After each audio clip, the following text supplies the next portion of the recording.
అందుకోసం గాను వీళ్ళేదో తమాషకు మేము అదోటి ఇదోటి అడ్డం పొడుగు మాట్లాడి కిరికిరి మాటలు మాట్లాడి ఈ కారు కూతలు కూసి ఏదో చేస్తామనుకుంటే నడవదిగా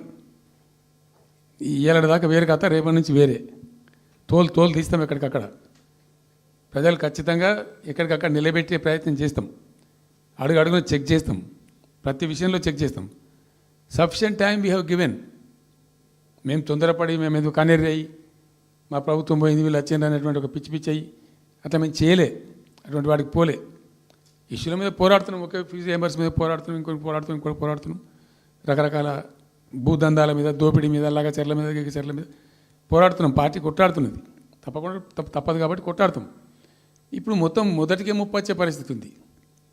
అటు గోదావరి మీద అరాకిరి చేసి చంద్రబాబు నాయుడు ఏపీ ప్రభుత్వం నల్లమల సాగరు ఈ సాగరు ఆ సాగరు అటు గోదావరి దోపిడీ జరుగుతూ ఉంటే దాని మీద సప్పులు లేదు ఇటు కృష్ణలో ఇంత ఘోరంగా పాలమూరు ఎత్తిపోతల మీద దీని మీద సప్పులు లేదు మరి ఎవరి ప్రయోజనాల కోసం ఉన్నట్టు రాష్ట్ర ప్రభుత్వం ఏం చేయడానికి ఉన్నట్టు ఏం జరుగుతున్నట్టు ఈ రాష్ట్రంలో కాబట్టి ఎట్టి పరిస్థితుల్లో నేనే స్వయంగా రంగంలో దిగాలనుకున్నా దిగినం ఈరోజు డిసిషన్ అయిపోయింది 2-3 రోజులలో 2-3-4 రోజులలో రాబోయే 3-4 డేస్లో ఆయా జిల్లాల నాయకులతో సమావేశమై ఖచ్చితంగా చాలా పెద్ద ఎత్తున అక్కడ గ్రామానికి డప్పు కొడతాం మొత్తం సభలు పెడతాం కవులు గాయకులు కళాకారులు అందరినీ తట్టి లేపుతాం మీ పత్రికా విలేకరులను కూడా రిక్వెస్ట్ చేస్తాం అక్కడ జరిగే అన్యాయాన్ని ప్రజలకు జరిగేటువంటి అన్యాయాన్ని ఈ జలదోపిడిని అరికట్టాలని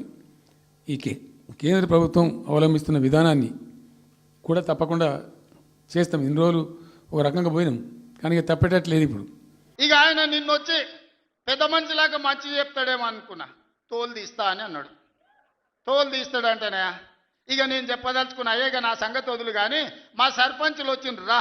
ఏ తోలు తీస్తావురా నీ తోలు తీసుడు కాదు నిన్ను చీరి చింత కట్టి చింతమడకల ఏలాడేసి కొడతారో లేదో మా సర్పంచులు రా కొడంగల్కి వస్తావా లేకపోతే మమ్మల్ని చింతమడకకు రమ్మంటావా మా సర్పంచులను తోలుతా సోయి లేని మాటలు స్థాయి లేని విమర్శలు ఒక్కటన్నా అక్కడికి వచ్చే మాట మాట్లాడిండా 10 ఏళ్ళు నువ్వు పూర్తి చేస్తే 10 ఏళ్ళు ఎస్ఎల్బి పూర్తి చేస్తే నల్గొండకు 4 లక్షల ఎకరాలకు నీళ్లు వచ్చేది 10 ఏళ్ళు పాలమూరు రంగారెడ్డి పూర్తి చేస్తే పాలమూరు జిల్లాలో 10 లక్షల ఎకరాలకు వచ్చేది కల్వకుర్తి పూర్తి చేస్తే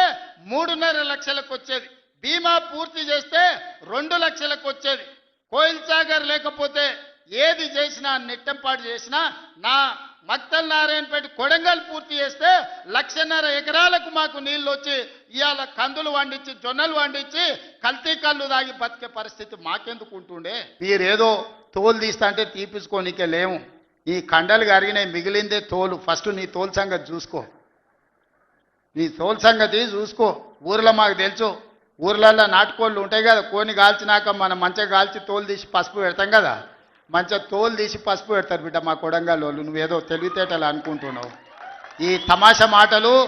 ఈ అతి తెలివితేటలు కట్టిపెట్టుకో ఎన్ని ఎలక్షన్లు జరిగినా సిగ్గు లేకుండా అన్నిట్లలో డిపాజిట్లు పోతున్నా బండకేసి కొడుతున్నా బుద్ధి రాలే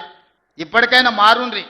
నాకేం లేదు మీరు అట్లుంటేనే మంచిది ప్రజలు చీత్కరిస్తారు చీదర కొడతారు లాస్ట్ దేనికి వనికి రాకుండా పోతారు కాకపోతే ప్రతిపక్షం